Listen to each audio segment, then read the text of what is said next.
Joining us today is the man who's always led from the front and who's always helped India get victory and also get innocent citizens like Jadhav some relief. Today, he's going to ensure an Indian fugitive who's on the run is also brought back, rather dragged back to India. I welcome on the show former Solicitor General, Senior Advocate of the Supreme Court, and also Queen's Counsel, Mr. Harish Salve. Mr. Salve, my first question to you going to be, what is India's strategy going to be? You are leading right from the front to ensure Mehul Choksi is brought back. How is India going to ensure this, and how soon, sir, do you think this can be done? Radham, surely I'm not going to share on a TV screen what our strategy is going to be. We are trying our best to see that if he's deported, we get him to India.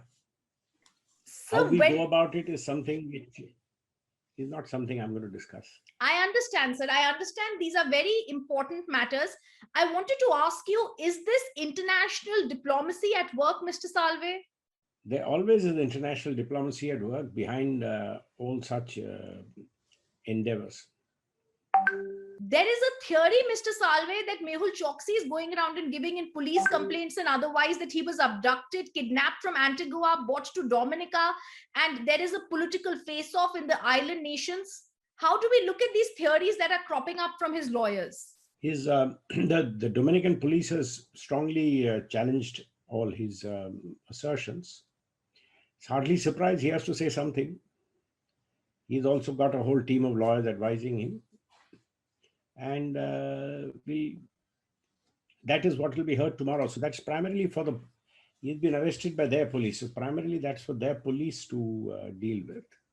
Mr. Salve, we've also got this very strong assertion from our sources within the government that we're also going to be planning to say that we also have cases back in India, something that he's been trying to ensure is not taken up against him because he keeps saying he's an Antiguan citizen.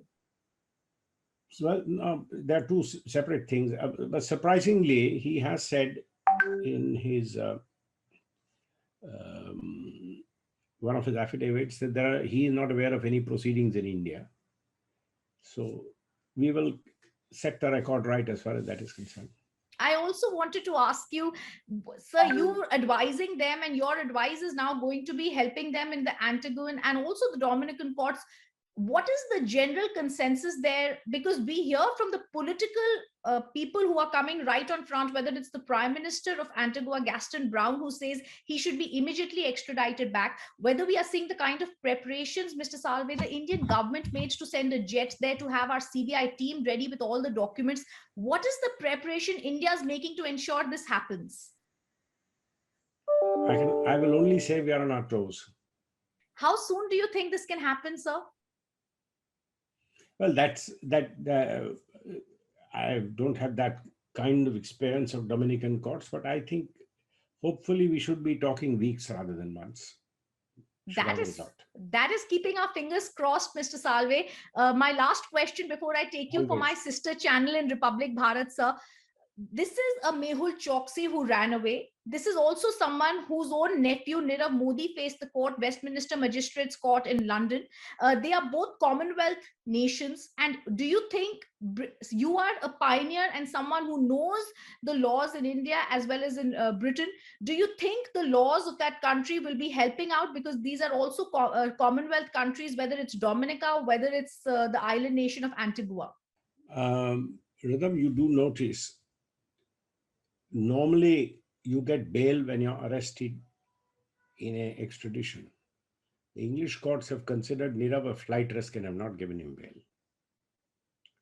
Of course, legal proceedings take their course. The courts will satisfy themselves that a case is made out for extradition. But prima facie, the court felt that he had to be kept in custody. That's why Nirav has been in a British jail.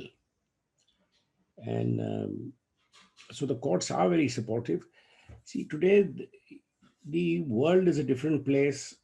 I don't know whether you've kept track. The G7 is saying multinationals must pay tax. Tax havens today at one time were the prize. Today, everybody sort of wants to say, no, we are not a tax haven. And countries like Dominica and Antigua also want to establish that they're part of the civilized world and not a home for fugitives. So the whole ecosystem today is favorable to people being taken to task if they indulge in these kind of misadventures. Very, very strong words there, Mr. Salve. I'm very sure the government has got its best interests forward when they get someone that is the most important legal counsel they can find, and especially someone who's an authority in British laws as well as Indian laws, Mr. Hari Salve, to lead them. I thank you for joining us on Republic TV.